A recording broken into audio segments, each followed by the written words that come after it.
This is the XPAR Moebius. It's the very first XPAR land vehicle. It's a very light vehicle, very light tank. It's not intended for extended combat. In fact, the weapon systems aren't even rigged up to conveyors. These are non-reloadable missile launchers that you'll have to get out and reload manually if you're in survival mode. But that's the sort of tank it is. It's a light support tank. So why should you care? It's got a lot of pretty cool features. Let me go ahead and show you around. If you get in, you're not going to be able to control the tank at all.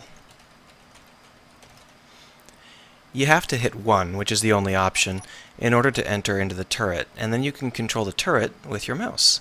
Now, this is pretty normal. One cool thing about this turret is that it is a natural gravity turret, meaning that you can control it in a natural gravity environment of any number of gravities. Oh well, up until the physics limit. We are in natural gravity right now, and it runs fine. There are 3 options. The first one is obviously normal fire. The second one is this auto-fire mode.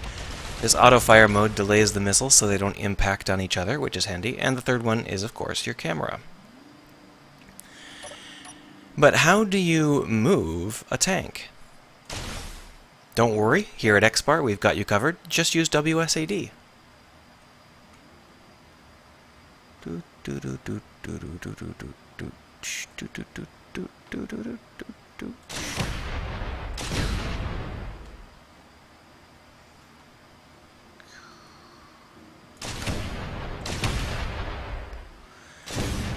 So that you can tell where you're going at all times, even in camera mode, there is a hologram floating in front of you. The hologram can tell you where your vehicle is pointed, well, as long as it's pointed somewhere vaguely in the direction you are. Allowing you to keep track of where your vehicle is going, even while you're firing your turret, is a big, important part of keeping your vehicle running. Now, this approach does take a lot of moving parts. I'm afraid to say that I didn't find an easy way to do it. I found a very complicated way to do it. But it works great. As you can see, one pilot can control the vehicle and the turret at the same time.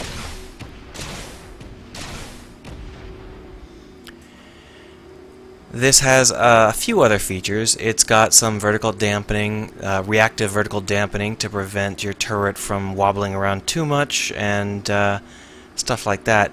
But it's mostly about the fact that you can control it with WSAD. This approach can be used on much heavier tanks and on mechs, and on VTOLs and on gravity drives, but I haven't gotten that far yet. This is the very first tank I've created, and it is going to be a while before I get to those more complicated ones. If you have any interest in developing a tank of your own, you can always download this one and try and figure out how I did it. As much as I'd like to tell you, you can just, copy how I did it. There's a lot of pieces to this puzzle. I believe that there are about 20 blocks that have very specific names and locations that are required in order to do this. But if you're patient and you know something about how this stuff works, then you might be able to replicate this. Otherwise, you're going to have to wait a while until I find a way to make it vaguely plausible for normal people to be able to create these kinds of tanks. Or you can just download my tanks and use them. Starting with this one. It's available now. Play around with it. See if you like it. Tell me what's good and bad about it. Surprise your friends by challenging their ordinary tanks in natural gravity and realizing that not only do their turrets not work, they can't drive while they aim. I hope you like it and have a good day.